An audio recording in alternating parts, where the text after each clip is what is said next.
seconds.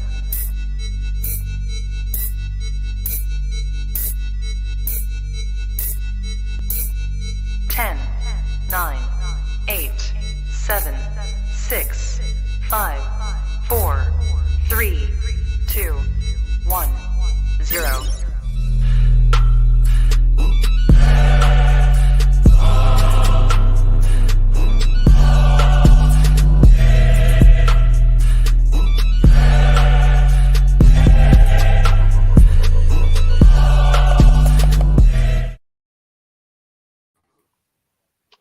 What's happening, people? Welcome back to another Prem panel show. Thursday's the best day of the week because we're here. We haven't really got too much Premier League stuff to chop up just for now. So we're going to start a little differently this week, but then you know it's going to get hot when we get towards the end of the show, when we get into the preview part, because there are some big games coming up this weekend between the panel. But first, before I get into it, George, KJ, how you look there, man? All good, man. All good. Ready? Oh, good, man. Nice. Bless. And Matt, Cal, how you boys doing? Bit under the weather, but we move still. We move. Yeah, you don't know it's been a rough week for me, so I'm on the mend now, so I'm good. Yeah. And just to clear up, everybody, we have not got the official signing of Turkish done on the swap deal for Callum. That was hold on. What? Man said Callum, That's what the rumours are circulating after the photos came out. Not even a heads up on the rumours, man. Just called me in a press conference. Cal is fully timed into a lifetime contract, but he wasn't feeling too well and had an early start, so that was why he wasn't part of the photos yesterday. So to just squash those rumours straight out the back. But yeah, do you know what? All right, before I ask you guys, because I want to start with get it off your chest. Which is obviously the part that we have in this show where if there's anything you personally want to talk about, you bring it to the front and then we'll all talk about it. And I don't really have anything to get off my chest this week. So what I'll do is I'll just ask a few questions to KG about the NHL situation, because it kind of relates to us, because obviously the people who are buying out the franchise, which KG is actually a big supporter of and has been for years, is FSG. So we're now linked. You know what I mean? It's funny how things go like that, isn't it? And LeBron has a part of it apparently as well, KG was saying. So then it's just mad, all just Leeds, Liverpool, the links just all it's all coming together now, isn't it? So so just to get it kicking off, KG, what is the situation with the team? How are FSG gonna be helpful or unhelpful, whichever way it may be? And how does it feel to be a part of the family, bro? Oh, don't do that. No. I can't let you get that. No. You're not doing that to me.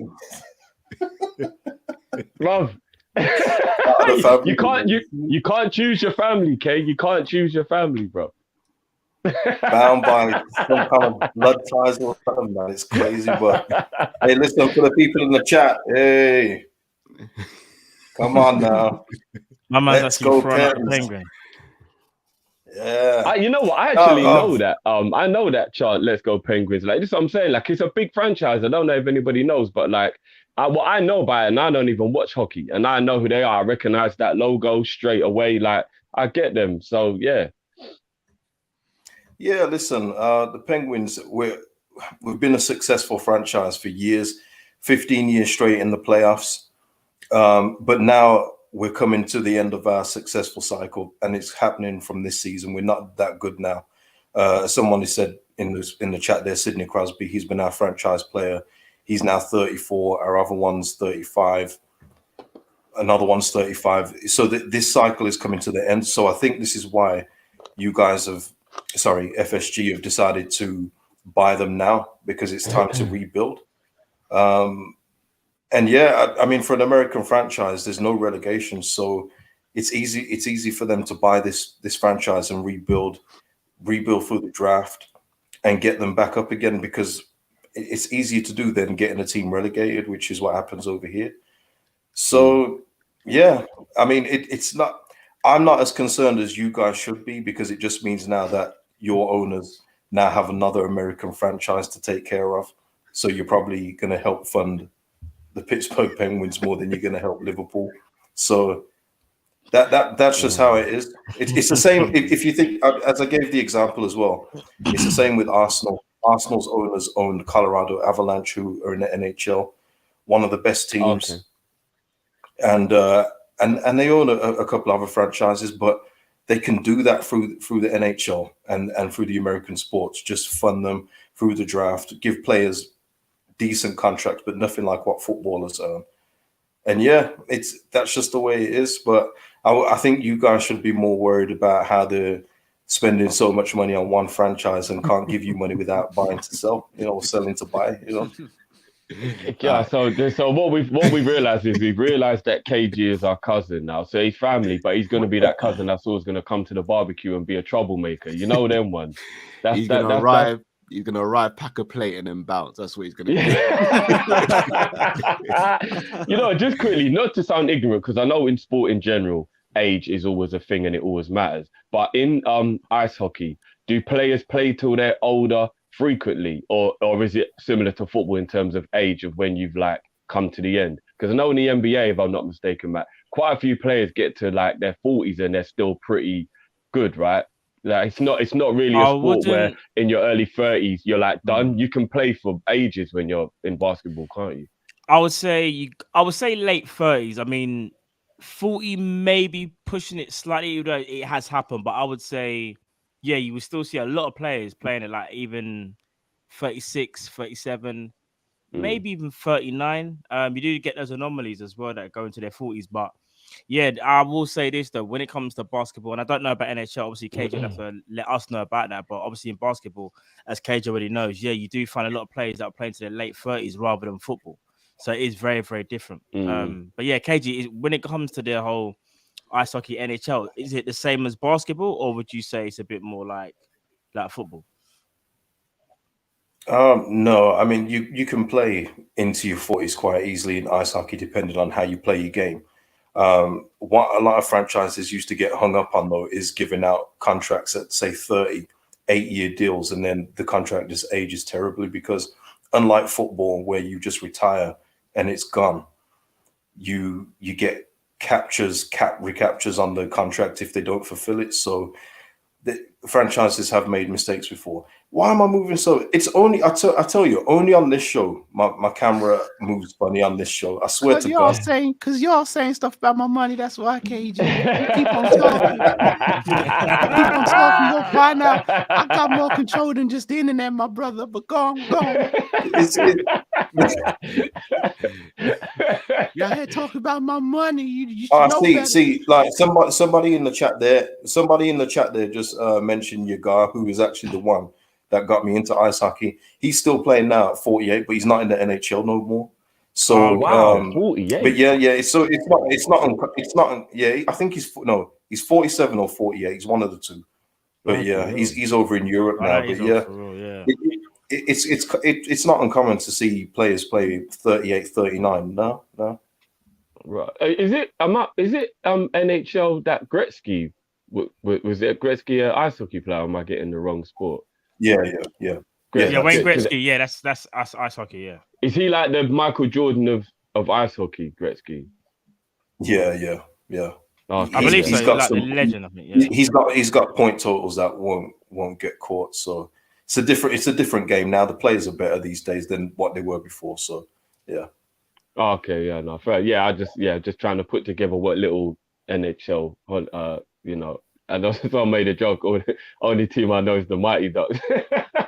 No, that was a wicked film. That was sick back in the day. That was a wicked film, man. We got one more entry to the building. What's going on, bro? Woo! What you guys say? Sorry, I'm running late and everything, but happy to be back on. Big up everyone as well. Drifting, Matt, Callum, good to see you guys yesterday as well. Hope it was a good definitely, man. Good vibe, man. 100. So yeah, all right. So if there's anything else that you want to touch on, KJ, that maybe we'd need to know about the franchise that's now part of our family, or you know what I mean? Portfolio now, isn't it? Yeah, it's their portfolio. Yeah, it's part of the portfolio now. That's what I was going to ask you, KG. So obviously, the whole football situation is very difficult. I was going to try and jump out and jump back in. Okay. So I do that. See you're moving. Yeah. Try that. But even what you... Yeah, so what Cal basically said. Yeah, Cal. Yeah, sorry, Cal. Yeah, go on. obviously, again, so I know zero about American sports apart. Well, I was going to say MMA, but MMA is not even an American sport. But like basketball and NFL and NHL, well, UFC is an American franchise. American owned. Yeah, American owned. Yeah. But in terms of those sort of sports, I know there's playoffs, but there's no relegation. I know there's drafts, but there's no transfers as such. That's correct. So Liverpool is a very different animal for FSG to deal with as opposed to the others, right? So they're used to the whole draft system with baseball. Now they'll be doing it with NHL. And I know as a Liverpool fan, my sole concern as a Liverpool fan is the direction of our club.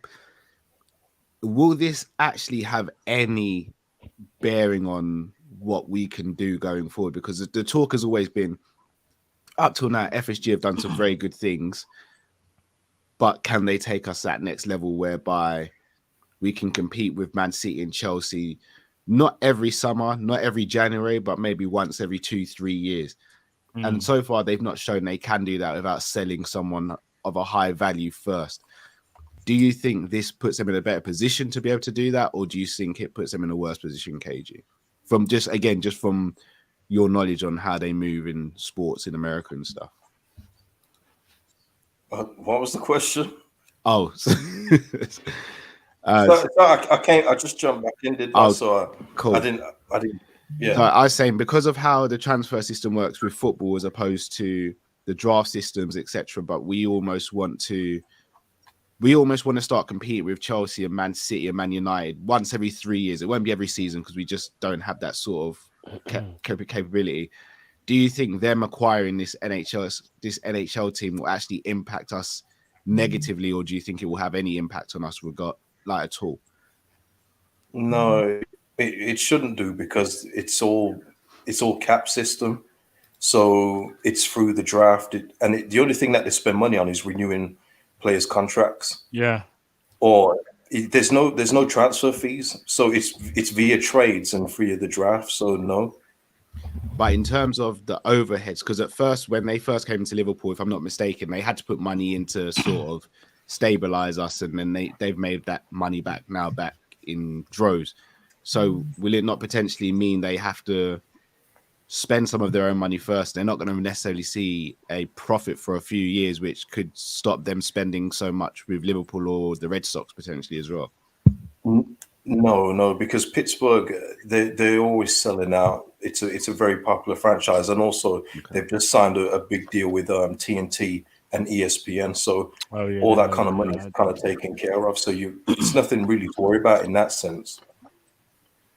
Okay, well that's good to know. So basically, the club is so well run that taking over doesn't mean you have to do anything. You just keep letting the club run the way it's run because it's already in good hands, so to speak. Yeah, you'll always know what they're what they're spending, because the cap is there. There's no secrets there. You know what every team is spending towards the cap. So if they're a cap team, then they're spending 80+ million a year, 80 million a year. So that's it. That's as much as they can do. Okay, fair enough. I mean, if there's anybody else but last thing I want to ask then, so effectively them running America, like Liverpool must be extremely difficult for them to run. I'm not even trying to start any agendas here, because as you said, 80 mil is their turnover for the year, right? For potentially, and that's just all on contracts, the overheads and everything.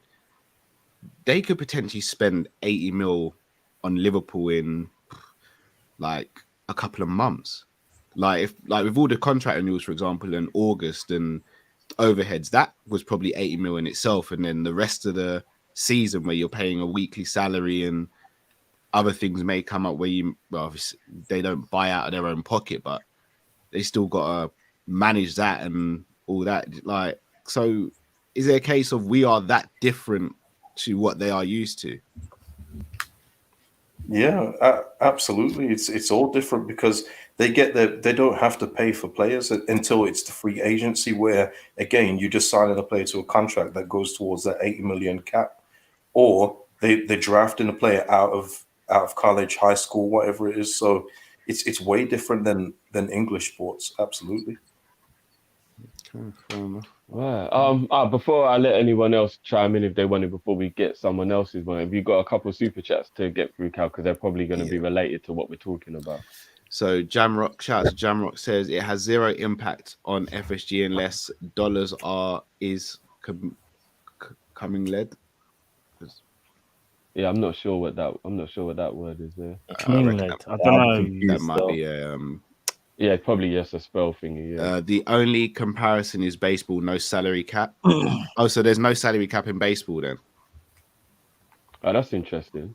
I didn't know that. So is that the only American sport that doesn't have a cap then? Because don't NBA have a cap? Doesn't NBA's NFL got have a cap? NFL's got I think like a wage cap and whatnot. So baseball doesn't have a cap. That's interesting. Okay, fair enough. Jamrock says FSG own a piece of Bruins at the moment. If the Penguins acquisition is debt, it doesn't matter because Penguins have revenue to be good. That's what you just said, isn't it, KG? Yeah. They turn over really well. So again, this is pretty much a low risk, high reward for FSG, as you said, KG, from the outset. It's just obviously now we're seeing more as you explain it. And then the last super chat is from DJ. KG, I trust you can be objective. Drifty has weird hate for Chelsea players and even caps on Mendy. Can you pull him up on it and defend my boy? Oh wait, caps on Mendy. Can we hear this, please? Yeah. Do you want me to tell the or do you want to?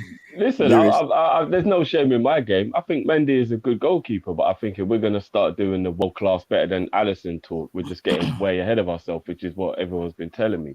I feel like he needs to continue to do it for a lot longer before he gets in the conversation with De Gea, even Edison to a degree, who's been doing it for 3-4 years now. So you say longevity matters then? Longevity matters if you're going to say he's better than those players and he's of a higher quality. Like, to get what I mean? Like, I feel like, because last season, not that he wasn't good, but I think a lot of his form that's been brilliant has just been the last, say, 8-9 games. And you can't have a brilliant bit of form like that, and then all of a sudden you're the best goalkeeper in the world. Do you get what I mean? Like, I just think there's got to be a level of sensibleness that goes along with your bias.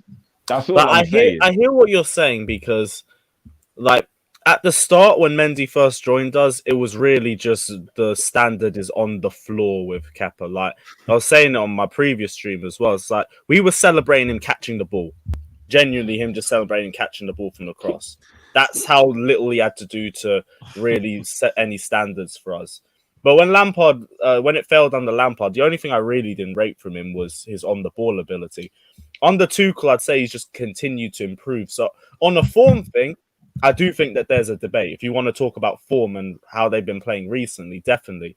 If you say longevity counts, I mean, cool. I'd say, yeah, Mendy deserves another 12 months at this level before maybe you start putting him those debates. But I think right now, based on the form that he's shown from the back end to last season and continuing on to this season, you got to put him up with the best in Europe, man. Just the way he's been playing, there hasn't been a flaw to his game. On form, 100%. On form.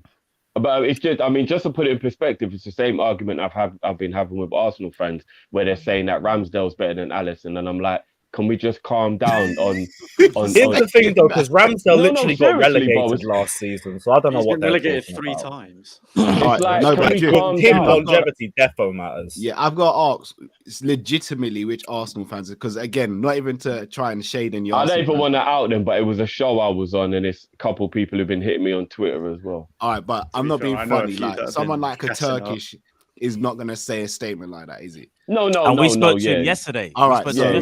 So isn't it better? But what I'm saying is, I don't know if those are the type of Chelsea fans that are hitting me up with the Mendy's better than Alisson thing. So I'm like, can we calm down on this, please? I think from the Mendy thing, Drift, and correct me if I'm wrong, I think that you're frustrated with the love that Chelsea seem to be getting since Tuchel's coming, because you think, although he's done well, you don't feel he's that elite standard manager, and you think some of the players have been overhyped since he's been there.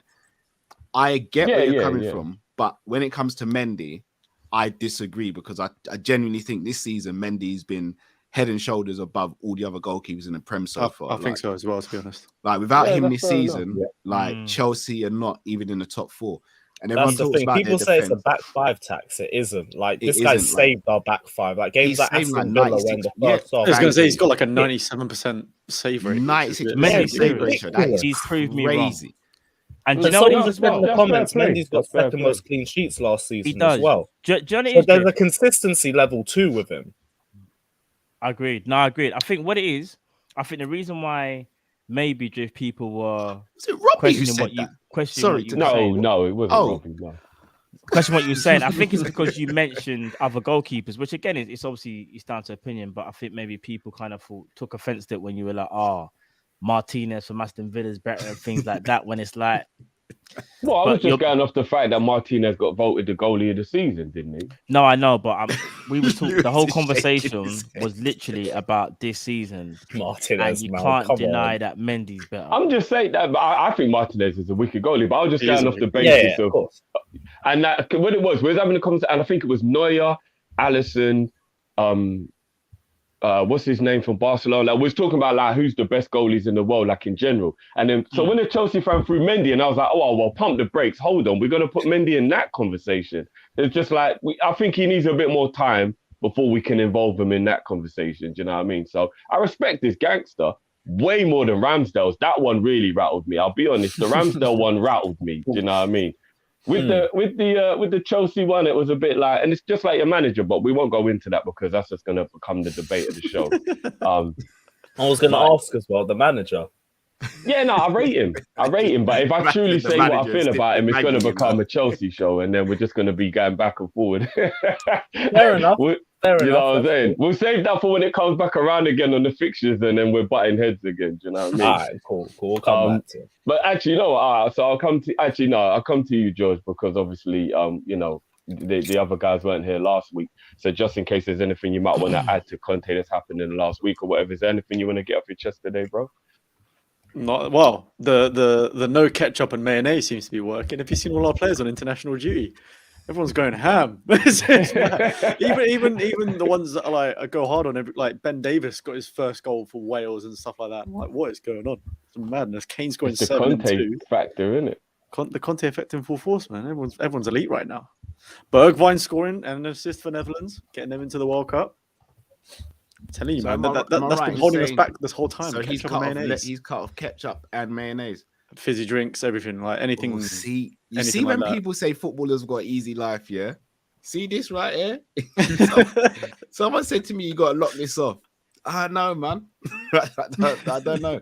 Yeah, I've got to be honest with you though. Even though what he's doing is really good, if the players were drinking and eating that stuff or whatnot, would you not think having a dietitian would be like a normal part of football today? And they would tell you no fizzy drinks and stuff. Like, wouldn't it just be common knowledge if you're a professional footballer to not drink fizzy drinks? You would have thought so, and they definitely do have them at Spurs. Like even beforehand. Like I know that for a fact. So I don't understand why that apparently was an issue now, but maybe they were just being. Oh, sorry. Well, that voice guy was mad. Maybe they were just being a bit like. I don't know. I don't know what the word is. Just not. Maybe they just. What about Mayo Light? They're not allowed to have Mayo Light? Apparently not.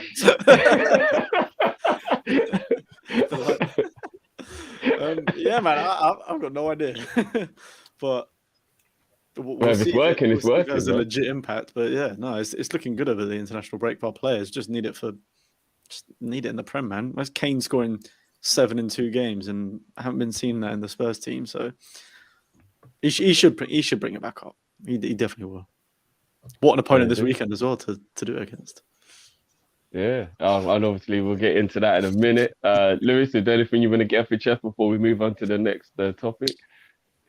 Just glad we came out the international break with no injuries. Might actually have a striker back in time for the next match because we play like we need a striker, but then we put a striker on the pitch and we don't know what to do.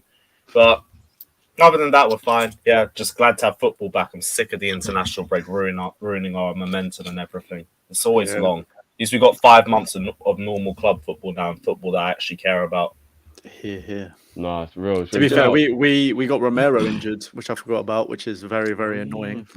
But I don't think it's not a major injury. It's like a minor hamstring injury, I think it was. So just a little knock or something. Yeah. I think he'll apparently be back before our game against Rennes, maybe like 2 weeks at max. Okay, fair enough. Not that I mean, bad. I'm not gonna. I was just about to move on to the next topic, but I forgot my boys. So, Matt or Cal, is there anything you want to get off your chest? No, I'm good. I've got everything off now. Not even. I think Lewis kind of summed up what I was even thinking. It's just the internationals, bro. Like I'm sick of seeing Well, them. that's actually going to be the next topic then. So let's That's a segue great into segue. that. Yeah. Let's segue into that. Now, I don't want to do the whole. I don't want to go too far into it because international football is important. I know we hate the break because we love our club team, but it is important because there's major tournaments that the teams have to qualify for, and we can't be too ignorant on that. So what I'm going to do is I'm going to reword how I'm going to ask this to you guys, and then we'll move forward in that way. So, KJ, I'll start with you. What I want to do is I want to look at it from the point of view of the club and how it affects the club. So we know it has to happen. So there's no point in having a conversation about, should players have to go and stuff. We know that has to happen. What I want to do, though, is I want to ask, is it fair to add the international break as context when you're talking about a season and the success of that team if they lose a player during international duty? Because that means it had nothing to do with the actual club itself and the team that pays the players' wages, so to speak, whatever. But then that player obviously was a massive impact on the club. So, for example, your best player arguably is Rafinha, and Rafinha's been badding it up for Brazil. If he got a bad injury for Brazil, touch wood, it never happened to him, and then it really impacted Leeds this season, is it fair to put that into context when you're looking at the whole situation?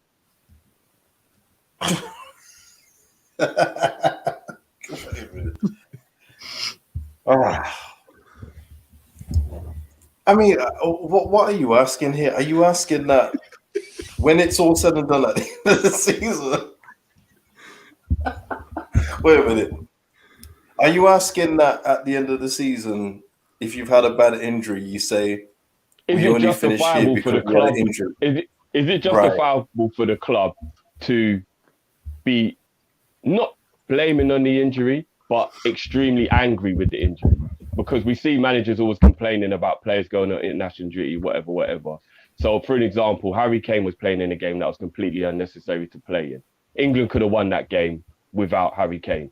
And if Harry Kane gets a bad injury in that game, that totally messes up Spurs' season to some degree. So it's like, is it justifiable when the player gets injured on international duty for the club to be angry with that situation, so to speak?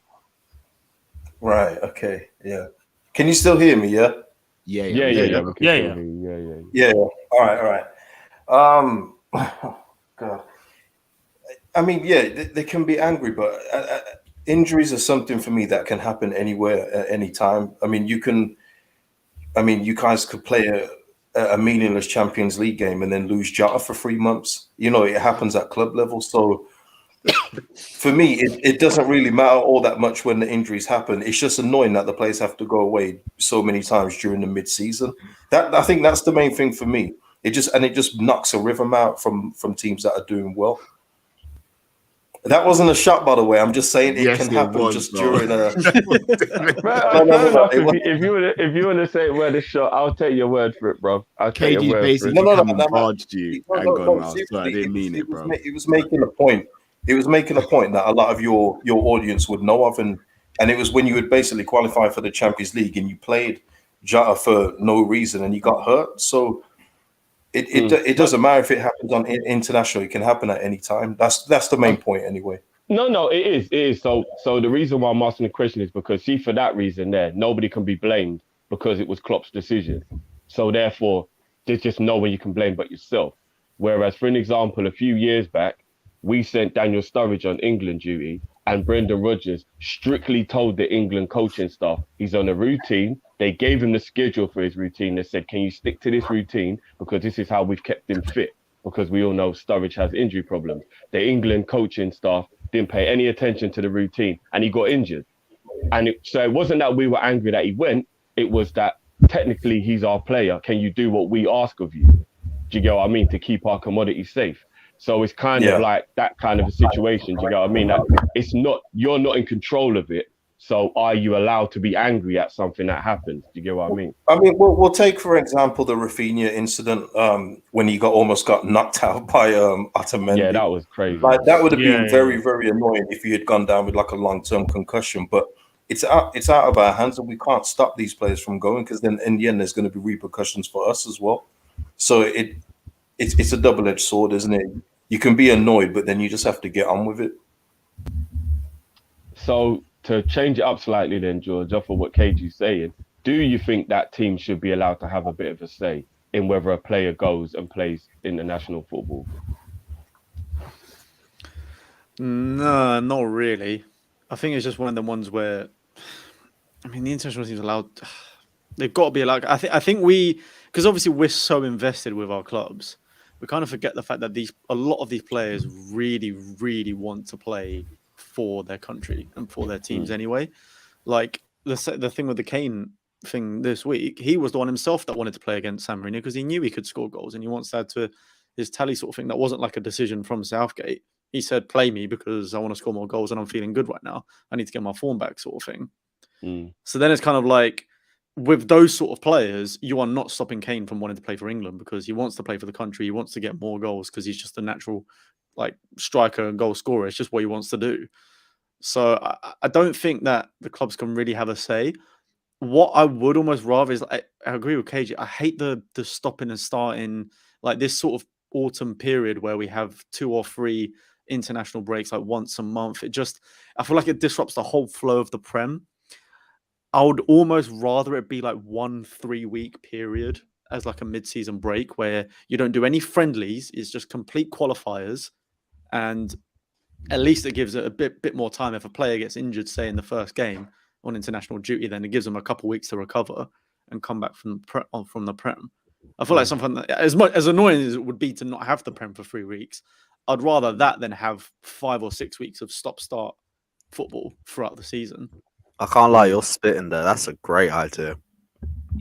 How many leagues around the world have a mid-season break and we don't have one? Like, we're going to have one because of the World Cup, true. But why don't we have it for internationals? I would take instead? 1 3-week spell every day of the week over 100%. this little 1 month break. Because it's too sporadic, isn't it? Do you know what? Yeah, even though that's a brilliant idea, one thing that I did hear, I can't remember where I heard it, but somebody said, if they were to do it like that, could it not be, and again, injuries are something where it's like, it is what it is, but at the same time, because tournaments are only allowed every 4 years, say, for example, for the World Cup, if they did it like that, what would happen if a very important player who can take part in the qualifiers with it being staggered out, but say he was injured in that moment, and then that was what hampered that team's qualification, would it not be slightly weird in that way? So say, for example, Brazil over the years haven't been that great and they relied on Neymar a lot.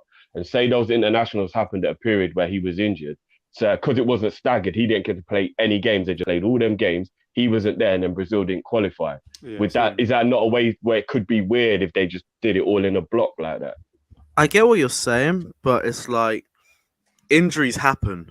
So it's like you can never really account for them. They happen when you play for the club. They happen when you play for the country. It's just a bummer when it does happen, but it happens. So you can't really sit there and accommodate for these sorts of injuries. Because if they happen, they just happen either because of the game, of an accident or a bad tackle. But they happen. They're just part and parcel of sport. So I get what you're saying with that, but there's like instances like, let's go back to 2006, and like, I don't know if you lot remember, but Wayne Rooney got a big injury against us, and there was a massive scare as to whether he'd make it in time for the World Cup or not. If he did or if he didn't, like, if he didn't make it, is what it is, because it's an injury. It happens. Like, it's a bummer and everything, but you can't try and account for it, because if you're going to, the first thing you do is you reduce the amount of games that teams have per season, and that's definitely not going to happen. So I think you're looking at 2 different things. You're either looking at protecting the players, and you do that by having less games, or you're looking to try and make the international break as least annoying as possible. And the least annoying one just sounds like that 3-week idea George Achillea said. And I know it would be annoying because, like, in other cases, you could have him injured and miss 2 games. He'd be back for another 4. But you also look at the sort of games that you'd be having, like, even if it was a 3-week period, you wouldn't be playing your best teams in them. Like, we get San Marino and them lot, like, every tournament. And I think even if we played them even if we were playing over a 3-week tournament, we wouldn't be playing our best team against those sides. You'd be playing them against the teams more likely to finish 2nd or 3rd. So I do think there'd be rotation as well. Maybe there'd have to be a thing where you bring a bigger squad with you for those periods. because there's going to be a lot more games. It's a lot more intense. But I think that's just logistical ideas that would have to come with the changing of the tournament. And to be fair, we've got another. Well, what's the point in the international break in March? Because isn't it just friendlies? Aren't most people qualified by now, or is it like the playoff games and stuff, and then friendlies for the teams that have qualified? I think the other continents still have qualifying games. Okay. I think. Oh, Yeah. fair enough. I think only Europe might be wrapped up now, and there's the playoffs. So technically, they never let international football happen without it being all. So it will just be friendlies for you while the others play important games in it. That's normally how they do it. Yeah. I feel like there's just a better way of doing it, because we've basically got between September and November 6 weeks where international football's played. It's like played across 6 weeks. Because don't we have one in like September, October, and November? So it's a bit like. Isn't it a bit different this time because of the World Cup and the whole like pandemic and everything getting pushed a bit? It's not normally this much, is it? No, I'm pretty sure there are always 4 breaks in that period of time. I can't remember. Yeah, I'm pretty sure there is normally. It feels like too much for real. Before I ask you the next question, just got this super chat here from Johnny HD. Lads, have you done the rest of the world draft in terms of players outside of Europe? If no, when is it happening? Love the draft. Also, Mbappe's top 5 easy. There's a little shot at Cal there.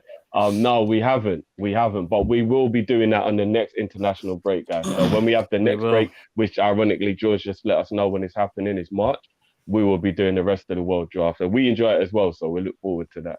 By the way, that wasn't a little shot either. That was a blatant shot. Well, you made the big take, so So Matt, I'll come to you from a Liverpool point of view. Then, with us being the team who, out of everyone on the panel, has come out of it the worst. Injuries hampering the season. Klopp being angry, and throwing them. Look, you hear it when he does his press conferences. There's little sly things that you can tell he basically just wants to say, what the hell is he doing playing in that game? Why is he playing in that game? Whatever. Yeah. What's your take on it? It's the same thing. This has been going on for years with Liverpool, man. Like, as you said, going back to Sturridge, going back to Owen, going back to bro, this has been going on. And it's one of them things where it's out of your club's control, right? If a player wants to play for their country, there's nothing you can do. However, I think the way how they're treated is something that can be improved. There's been many times when we've all our players from our clubs and they may be carrying a little knock or whatever, or they've just recovered and they will still get picked. They will just still get picked. And you're like, hold on a minute. He's just recovered.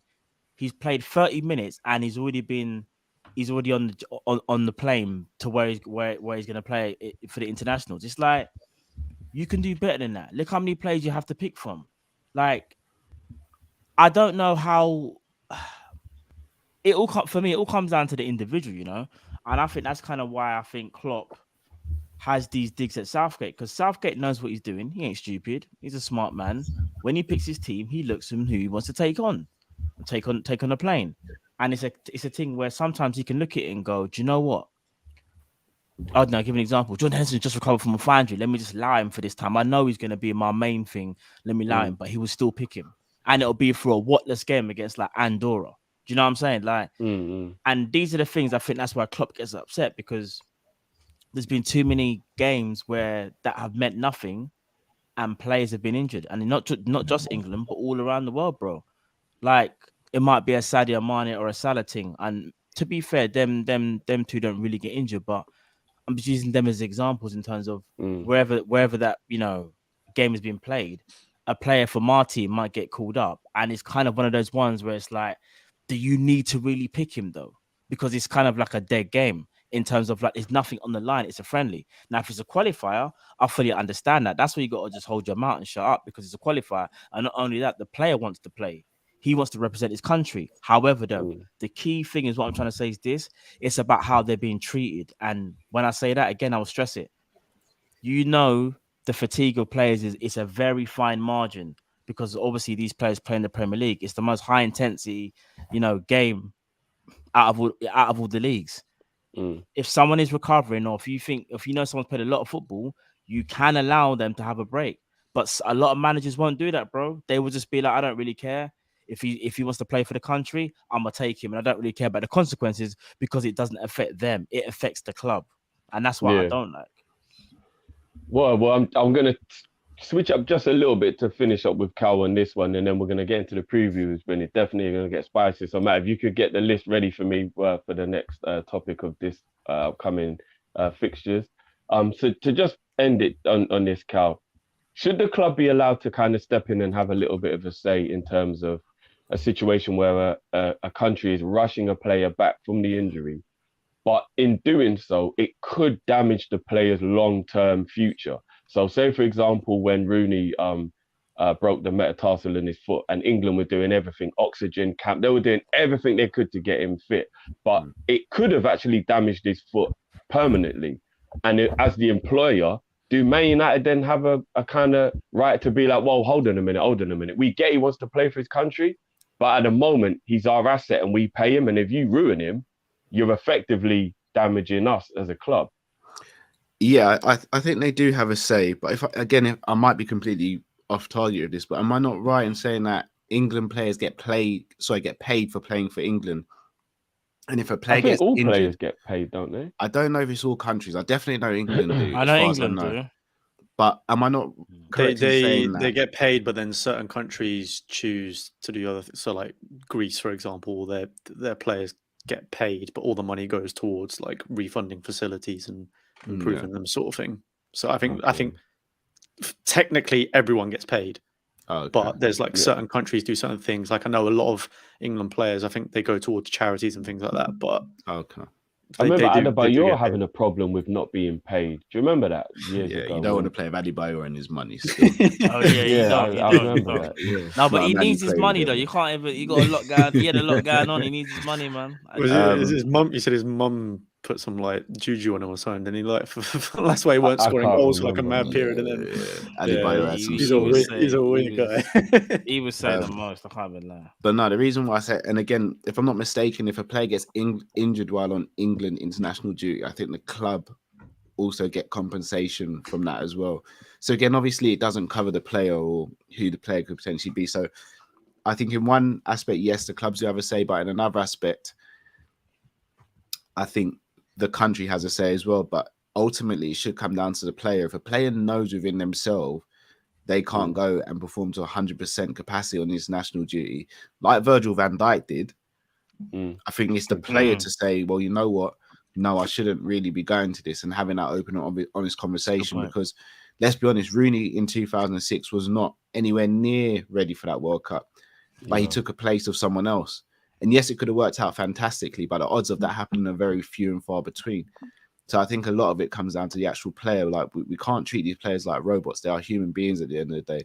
The problem is there are so many. They're just saying there are so many factors to it though, because like you'll have agents in their ears saying like, because the difference is with Virgil van Dijk, he's already a mega superstar, so it doesn't matter for him. But like a lot of other players, you'll have probably agents in their ears saying you've got to play for England. This looks so good. You get that international cap, you get this, that, and the other. It puts you in front of this person, that person. It'll help you get this big million, whatever move later down the line. So I feel like either way, it will always be spun that they're kind of been told like, yeah, you've got to get in that camp like as much as possible. Like you've got to be there to get to stand a chance. That's why Tony stayed at Brentford. He didn't want to move because he said, I've got more of a chance of playing regular football because I've got, again, that England team set up ready for the World Cup next year. So I feel like so much of their decisions are heavily influenced by getting in these international teams. That's a good point. And do you want to know something? Even to add to that, even a player that's already established in his club, but not international level, I'll give you an example. And it's only even shade, by the way. Rafinha. He was always going to get the call to go to Brazil.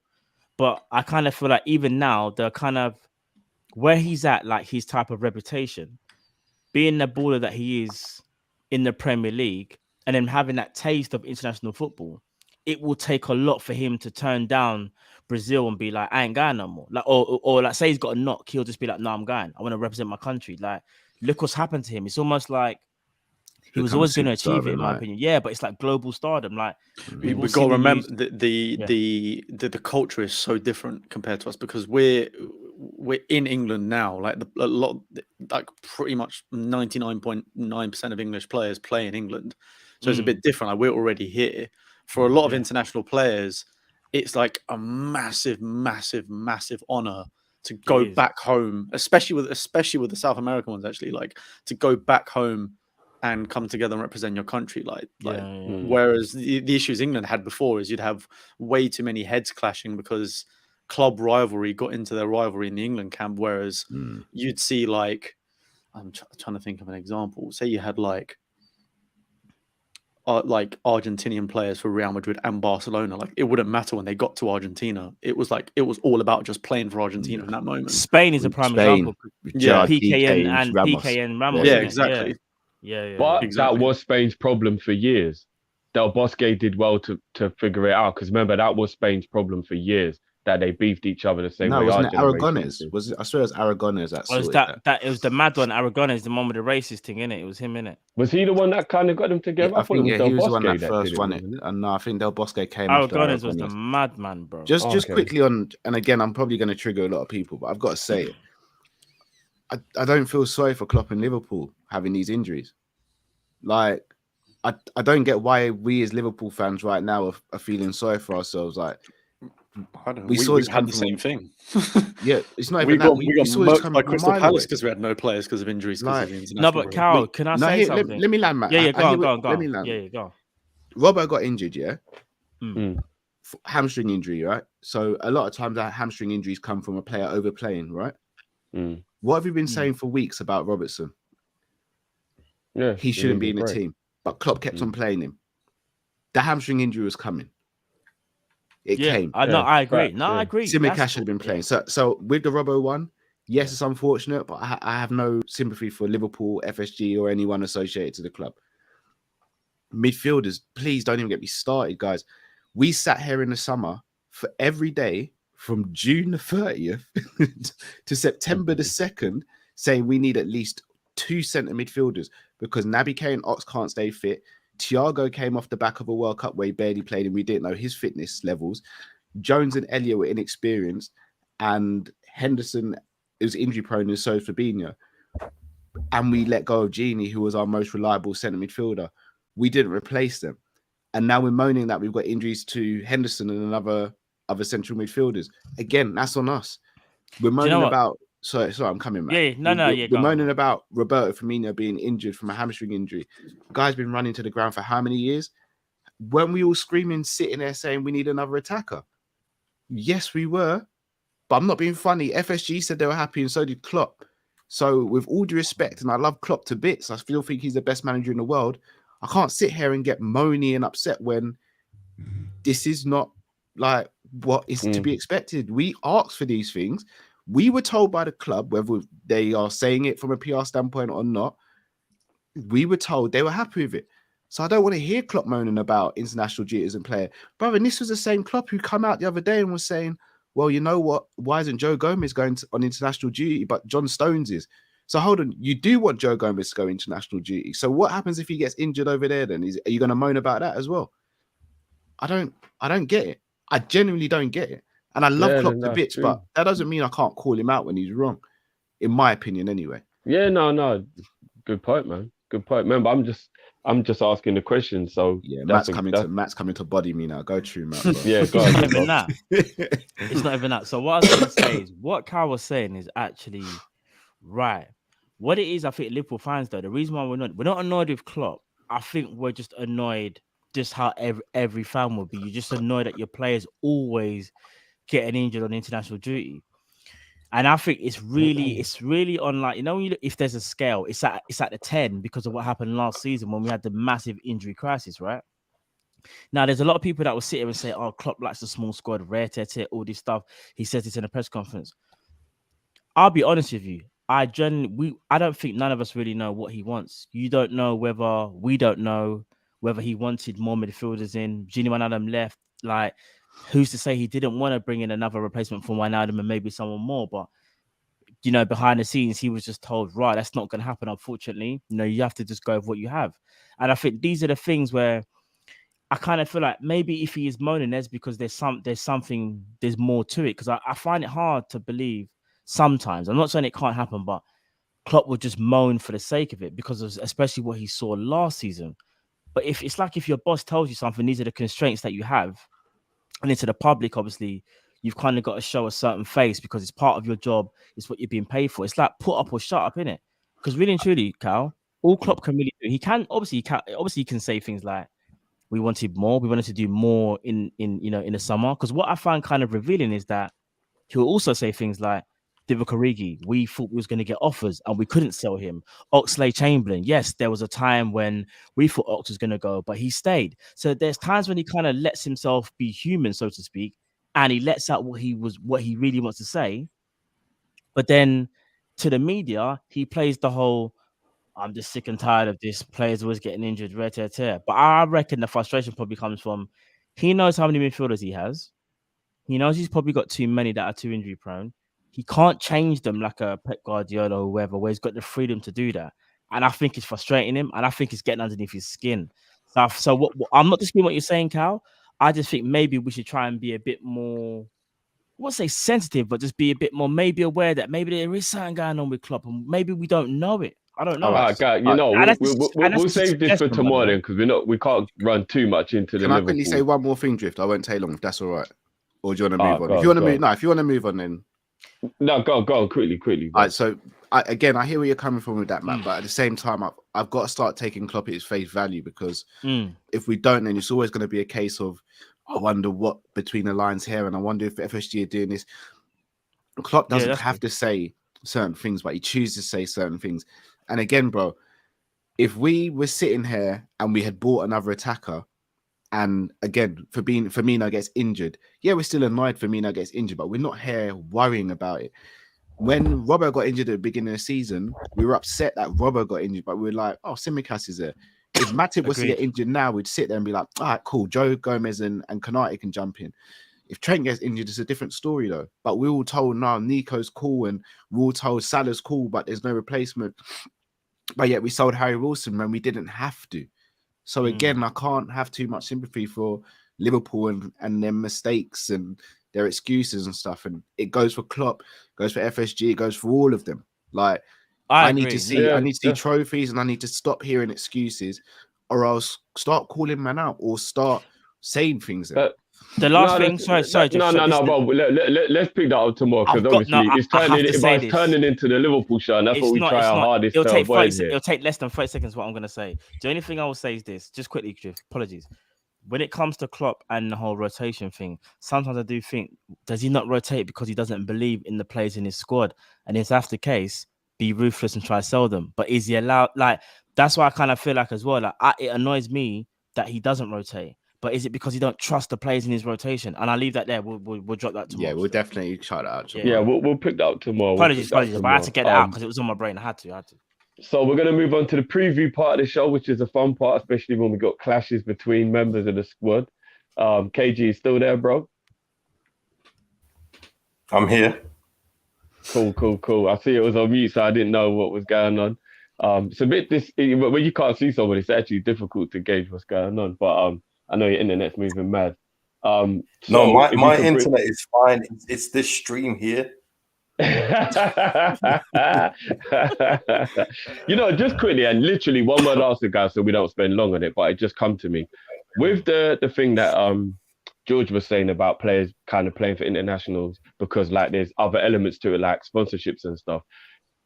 Surely with all the things that have been put in place now in terms, especially with like players' health and stuff, do you guys think we'll ever see another scenario like Ronaldo but in the World Cup final where he was clearly not fit, but for a lot of the time, maybe sponsorship around it as well, he was kind of made to play? Like, do you think players' care is got to the point now with the concussion rule and all that, we'd never ever see a situation like that again? Or do you think if the player's high profile enough, it may still happen? Just one word answer, yes or no. Matt, yes or no? Sorry, say that again. I kind of zoned out. Apologies. I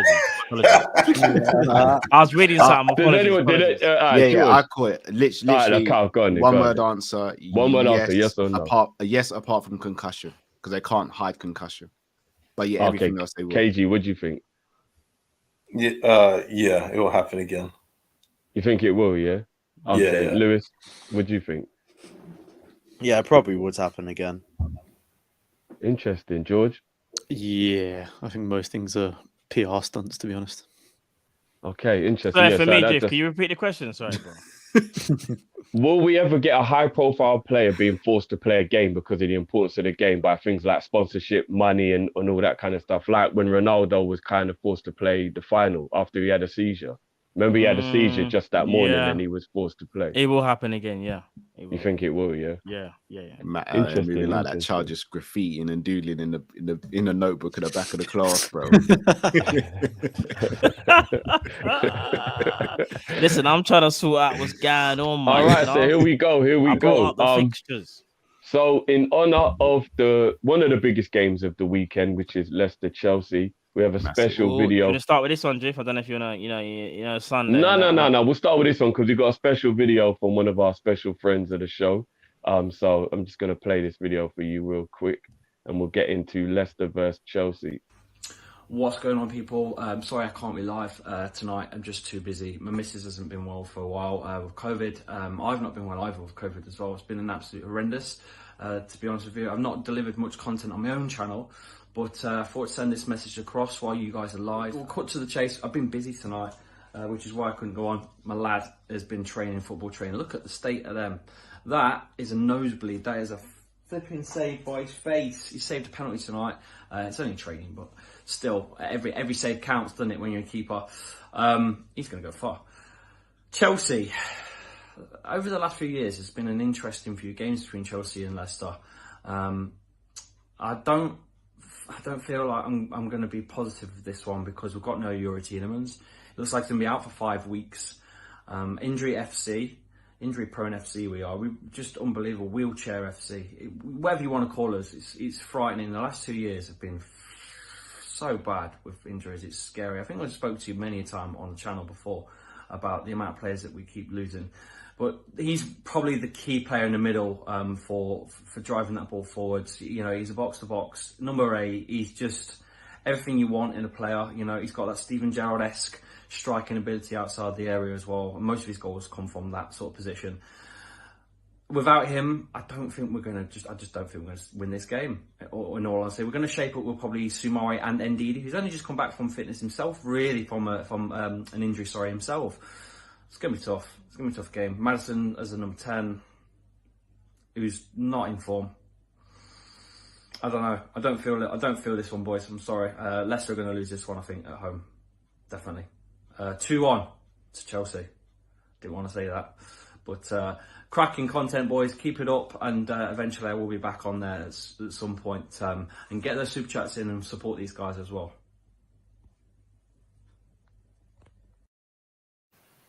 Legend.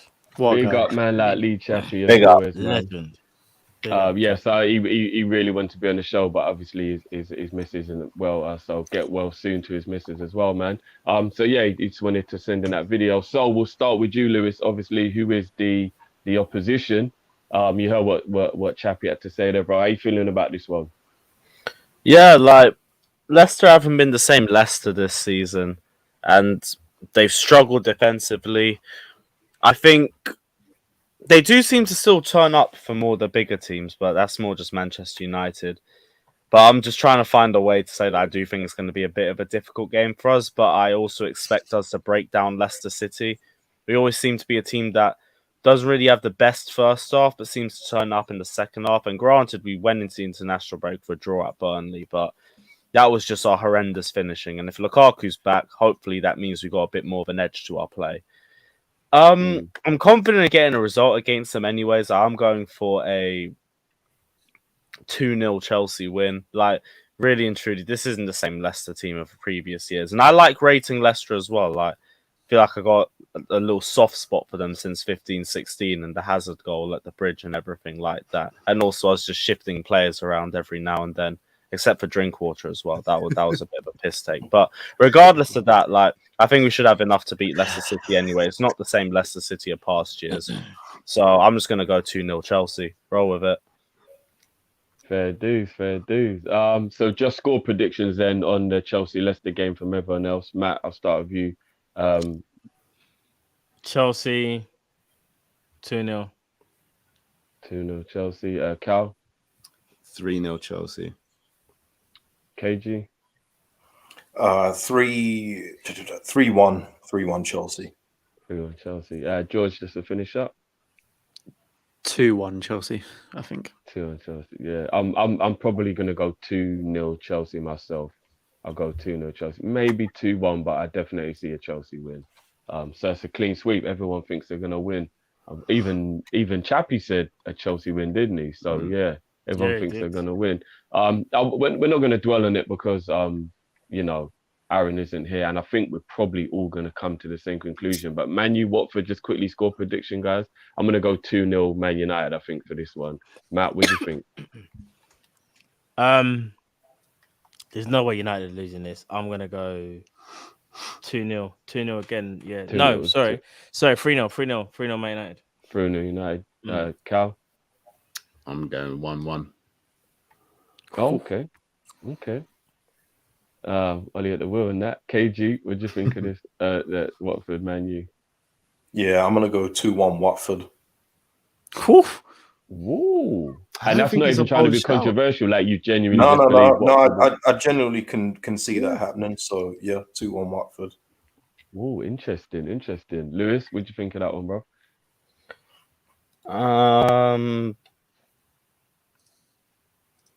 Yeah, 2-1 Watford. I was gonna say 1-0, but like Ronaldo will stat pad some penalty or something. So yeah, 2-1. Interesting. George? I can't see Man U not winning this week. Probably say like 2-0 Man U. Okay, yeah, so you're the same as me and Matt. Do you know what? I might have put a little cheeky bet on KG score prediction now. I'm not even going to lie, because if it happens, there's going to be some good odds on that. Oh, did you say 3-0, Matt? Yes. Yeah, but I think I'm being a bit generous. I still think Man United will win it, though. I still think 2-0. I can't see. Well, this is I don't see it. I think Ronaldo's going to probably get a brace. Okay. Just move down to the Sunday fixtures me quickly, bro. We'll save the Liverpool one till last, because obviously we've got our preview that we'll be doing coming up. Just quickly, City Everton, guys. Just a quick score prediction on that one, with them being one of the rivals for the title. I think they'll win this one 3-0. I think Rafa's going to be under immense pressure after this one. Matt, score prediction for that one? Man City at home 3-0. Cal? 4-0 to City, yeah. Yeah. No, just gotta make sure, innit? Just go, because if ever beat them 4-0, Cal will be like, I told you last 4-0. You know me well still. KG. 2-0 Man City. 2-0 City. Lewis. Yeah, 2-0 City. No, 3-0 in fact, 3-0. 3-0 City. George, to finish up.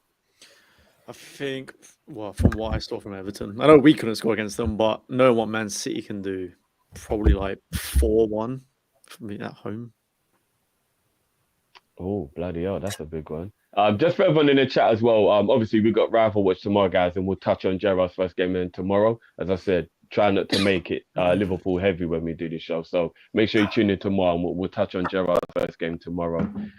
So let's get on to the big one then, before we finish up with the Arsenal-Liverpool predictions.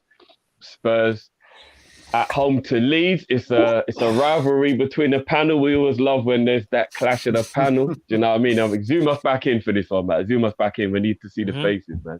Yeah. Big one. Glory. I don't know who's feeling like they wanna go for. I'll literally leave it up to you guys to decide who wants to start the go on, KG. The war of words. Go back to that other one. Go back to the other one. I think that one works better. Oh, what you mean in terms of being able to see the view? Yeah. No, well, listen. All right, I'll go first. Yeah. I just want to dispel a notion here, okay? Because I've been hearing some terrible. No, not big screen time. Listen. No, I've got to dispel something here, because yes, we haven't been great this season. That's a fact. But everyone saying that we're playing wide open is further proof that people just don't watch anything outside of their own team and outside the top six. Because since we conceded 3 against you guys, that being Liverpool, we've conceded 1 against Newcastle, 2 against West Ham, Nothing against Watford, one against Southampton, one against Wolves, one against Norwich, one against Leicester. That's not a team that is getting ripped open, wide open, like everyone keeps on saying. So it's very lazy as well from people that do say that. In terms of this game, I've got 1-1 in my head. And maybe that's being optimistic. But for me, Tottenham, we've been bad, but Tottenham haven't been that much better when you like put all their performances together. And they haven't had a shot on target in ages. Yes, we're coming to town, so you may get a couple. But there's nothing that Tottenham are doing it right now that really worry me, much like Leicester as well. I thought that we'd get something against Leicester, and we did. So, yeah, for me, I'm going to go 1-1. I just think that I don't know. I just can't see us losing. And yeah, Harry Kane scored, but that's international football. He's got to come back to Tottenham, and we've seen what happens when he comes back there so far this season. And we'll see what happens. And people have mentioned Bamford. If he's not back this weekend, he's not back until the new year. That's it for me. Oh, why'd you say that? Because if it was an injury that was manageable, he would have been back at the last international break. He hasn't been back since then. We've had another international break, and he would still not be back. So for me, there would obviously be something a little bit more long term, and he'll be out until the new year. That's just my opinion, anyway. Oh, okay, no, because I just thought that's quite a big gap. That's like about 6 or 7 week gap. So I'm thinking, what would make? Yeah, no, he's been out. He's been out for ages. He's been out for ages, which is why our front three keep on rotating so much, because we haven't got an actual other striker besides Gelhardt. And he seems to be reluctant to use him at the minute, but he has been injured as well. But that's why we're seeing Rodrigo up front and stuff like that. No, so is it one of them type of injuries where the club are just literally keeping you out of the loop and you just have no idea when he'll be back? I genuinely believe if we were doing better, they would have given us a time frame on the injury. But because we're not doing so well, they're just keeping it in-house. I genuinely believe that as well. Okay. That's a very Liverpool thing to do. I'm not going to lie. They do that to us with the injuries all the time. So, like, I feel your pain on that one. So, George, home team, how do you feel about that one? Well, actually pretty confident, genuinely though. Like, I feel like is that the Conte effect again? Yeah. It is, and it's like it's from what I've seen so early on in those first two games, and I know people are gonna say like we didn't have a shot on target against Everton, but that game for me was we played so much better than any other game this season. I think it was just so early on in Conte coming at Spurs, it didn't necessarily click in terms of maybe getting the shots off. Maybe he hasn't had time to implement as many attacking plans as he might have done now. I think we're coming off with quite a bit of confidence in our individual players through the international break. Like I was saying it earlier, but like Kane scoring, Son scoring for Korea, even Ben Davies scoring, who's definitely going to be starting in that back three, because especially with Romero's injury, I think that's the only thing I'm worried about, is because he, for me, has looked amazing since he signed. And for Argentina, he's putting in man and match performances every week, and like Messi's hailing him as like one of the best centre backs in the world, and this, that, and the other. So it's annoying that we're going to be missing him. I think that's like going to be our biggest problem. But for me, I feel like there's like Emerson's already improved massively in the first couple of games under Conte, so I'm excited to see how he develops. Reguilón definitely needs to improve from the start of his season, but again, I think he's in the right system for it now. So I'm just more excited for this game than anything. And yeah, I think we can hopefully capitalize on, I guess, like the lack of Bamford and co to help ease the defensive situation for us. But yeah, I'm excited to see how Kane and Son perform off the back of this international break. Fair enough. So, score prediction for that one, bro? Callum, you're just bad, I never know which one of the two it is, KG, so please don't be angry at me, but I have no idea which one it is. I have no idea which one of them it is, bro.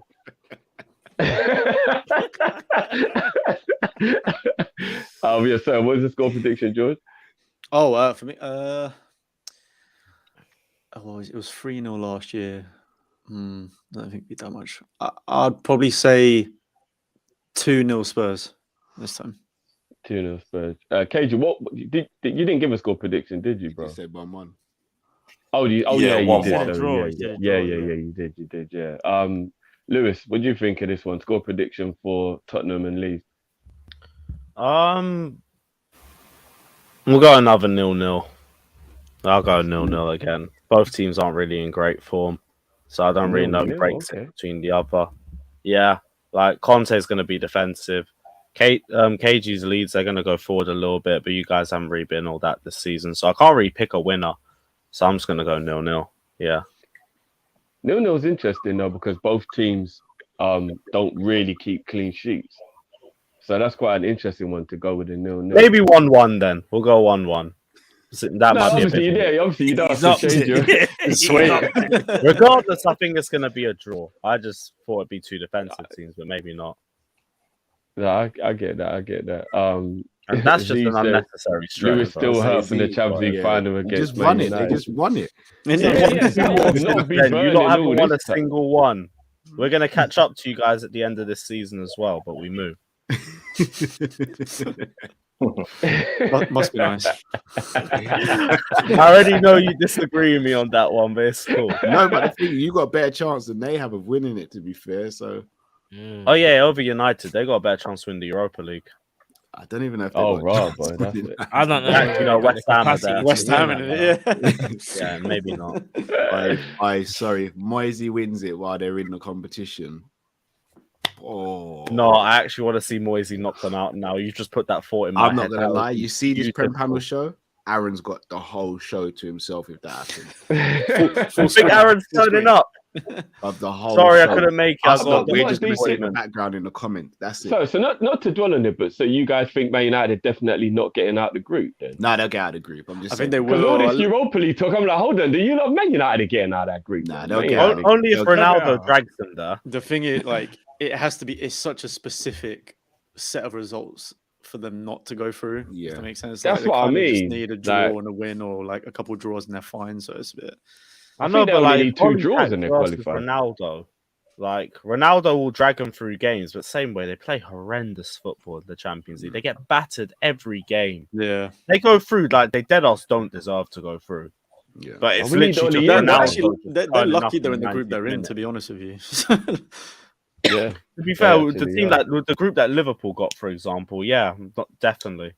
Man United will Right. probably be bottom of our group, and that's no cap. I'm not even joking. They'd probably be No, bottom I of our agree group. with you. Fully agree with you. Wouldn't stand a chance. They wouldn't even make third. I always love a little Man United dig, but Aaron ain't here to defend Always here himself, for it. so let's not go into Matt, just quickly on the big one of the weekend, the Tottenham Leeds. What's your score, bro? I think Leeds. I don't know. I feel like they're a little bit light at the moment. I do think they need back Bamford as well because I've. KG already noticed. Yeah, when I see Rafinha do something mad, I can't help it. I'll message him during the game or whatever, and I'll voice note him. I'll be like, bro, like. And the thing is, all jokes aside, Rafinha is doing so much for Leeds, and I kind of feel like there's too much onus on That's him. bad, And I'm not. man, but... No. But I'm just saying, not in that Hear way. your heart crying out for me.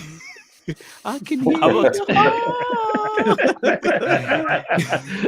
coming in, come and save me.